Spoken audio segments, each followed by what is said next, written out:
She went to the hospital to visit her newborn grandson.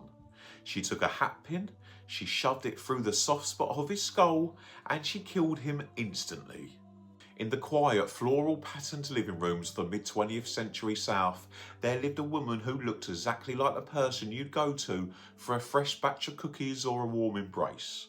She had round cheeks, bright eyes, and a laugh that seemed to bubble up from the place of genuine joy. They called her the Giggling Granny. But Nannie Doss wasn't laughing with you.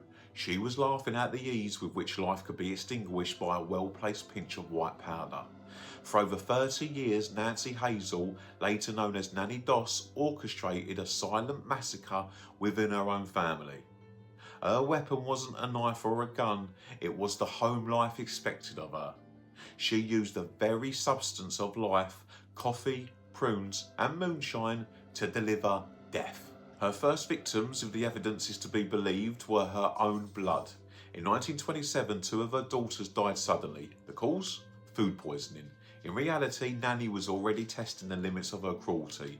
But the most horrific display of her lack of maternal instinct come years later with her grandsons.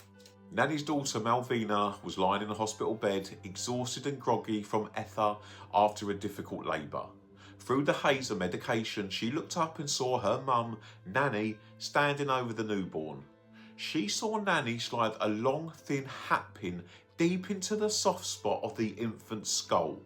The baby died moments later. The doctors, seeing no outward trauma, called it an accident. Nannie just smiled. As she moved through husbands, her methods become more refined. She was a black widow, in the most literal sense, hunting for men through Lonely Hearts columns, then discarding them when they bored her or stood in the way of her insurance payouts. Take Frank Hurlison, for example. In 1945, after a particularly violent night, Nannie decided he had outlived his usefulness. She watched him pour a glass of his favourite corn whisky, knowing she had spiked the jar with enough rat poison to kill a stable of horses. The death was agonising. Arsenic doesn't kill instantly. It causes the body to turn on itself. Frank's insides essentially liquefied.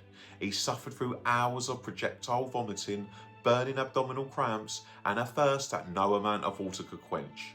While Nannie watched, humming a tune from the romance programmes she loved so much. She did it to her mother, she did it to her sister. She even did it to the perfect husband, Samuel Doss, a man so clean living he didn't drink or smoke. She killed him with a poisoned prune cake just because he was too boring. When investigators finally exhumed the bodies in 1954, they found enough arsenic in Samuel's liver to kill 20 men. And through every interview, through every gruesome detail of the autopsies, Nannie did the one thing that cemented her place in the annals of true crime. She giggled. When she was brought in for questioning, the Giggling Granny did not fold under pressure. Instead, she sat in the interrogation room, leafing through a romance magazine and laughing. She eventually confessed to killing 4 of her husbands, her mother, her sister, her grandson, and her mother-in-law. Her motive? It wasn't just insurance money. She claimed she was simply looking for the perfect mate she had read about in her magazines.